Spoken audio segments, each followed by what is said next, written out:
అందరికీ మన ప్రభువును రక్షకుడైనటువంటి యేసుక్రీస్తు వారి పేరిట ప్రత్యేకమైనటువంటి వందనాలండి. ప్రియులారా, మన లైఫ్లో సంతోషం అనడానికి డెఫినేషన్ యాక్చువల్గా లోకం మార్చేసింది. సంతోషం అనగానే ఏవో 4-5 కుళ్ళు జోకులకి హిహిహి హాహా నవ్వుకోవటం అని చెప్పేసి బయట మనకు కనబడుతూ ఉంటుంది.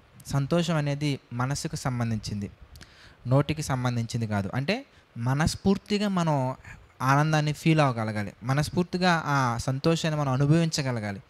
ఆ సంతోషం ఎప్పుడు వస్తుందా ఎంతకి అంటే ప్రతి చిన్న దాంట్లో, ప్రతి చిన్న మూమెంట్లో కూడా. సింపుల్గా చెప్పాలంటే ప్రసంగి గ్రంథం మనం చూద్దాం. ప్రసంగి గ్రంథం మనం చూస్తే 2వ అధ్యాయంలో 25వ వచనం మనం చూద్దాం.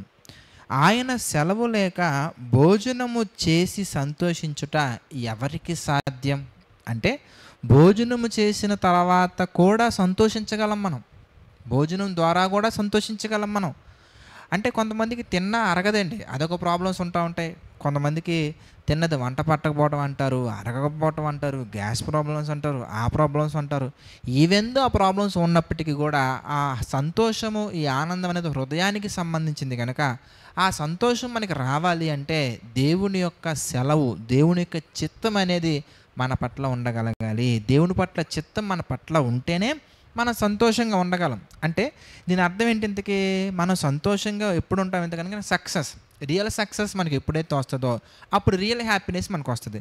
రియల్ హ్యాపీనెస్ మనం పొందుకోవాలంటే రియల్ సక్సెస్ మనకు రావాలి. రియల్ సక్సెస్ మనకు రావాలంటే ఒక చిన్న ఫార్ములాని యేసుక్రీస్తు వారు మనకి తెలియజేస్తున్నారు. ఆ మాట ఏంటో మనం చూద్దాం. యోహాను సువార్త మనం చూస్తేనండి 15th చాప్టర్, యోహాను సువార్త 15th చాప్టర్ మనం చూస్తే 4వ వచనం మనం చూద్దామండి. 4వ వచనం మనం చూస్తే, నా యందు నిలిచియుండుడి, మీ యందు నేనును నిలిచియుందును. తీగ ద్రాక్షవల్లిలో నిలిచియుంటేనే కానీ తనంతట తానే ఎలాగూ ఫలింపదో, అలాగే నా యందు నిలిచియుంటేనే కానీ మీరును ఫలింపలేరు, కనుక ఫలింపరు. కనుక my dear brothers and sisters, మన లైఫ్ అనేది టెంపరీగా లోకం అనుభవించే ఆ కైండ్ ఆఫ్ వ్యూలో సంతోషం మనకు కావాలంటే దేవుణ్ణి మీరు విడిచిపెట్టవచ్చు.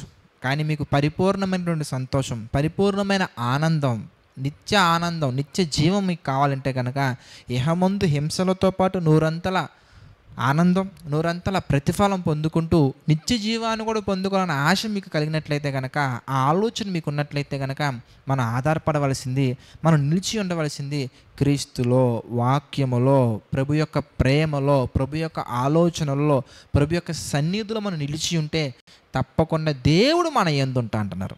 ఎప్పుడైతే మనం దేవునిలో నిలిచి ఉంటామో ఆయనే మనందు ఉంటా అంటున్నారు.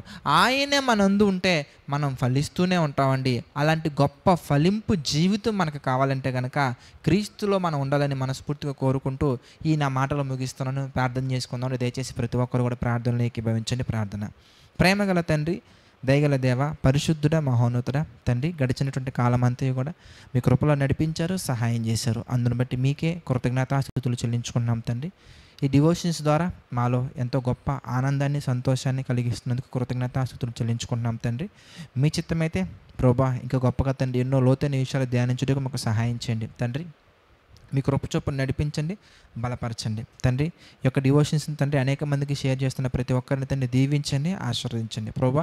ఈ పరిచయ నిమిత్తం తండ్రి కష్టపడుతున్న ప్రతి కుమారుని, ప్రతి కుమార్తెని తండ్రి దీవించండి, ఆశీర్వదించండి. వారి కుటుంబాల్లో తండ్రి పరసంబంధమైన మేలులు అనుగ్రహించండి దేవా. సమస్తమైన మహిమ, ఘనత, ప్రభావాలు మీకే చెల్లించుకుంటూ ప్రతి ఒక్కటి తండ్రి మీ చిత్త ప్రకారంగా జరిగించమని, నడిపించమని వేడుకుంటూ మా ప్రభువును రక్షకుడైనటువంటి యేసుక్రీస్తు వారి పేరిటి ప్రార్థన అడిగి వేడుకుంటున్నాం తండ్రి. ఆమెన్. అందరికీ వందనాలండి. God bless you all.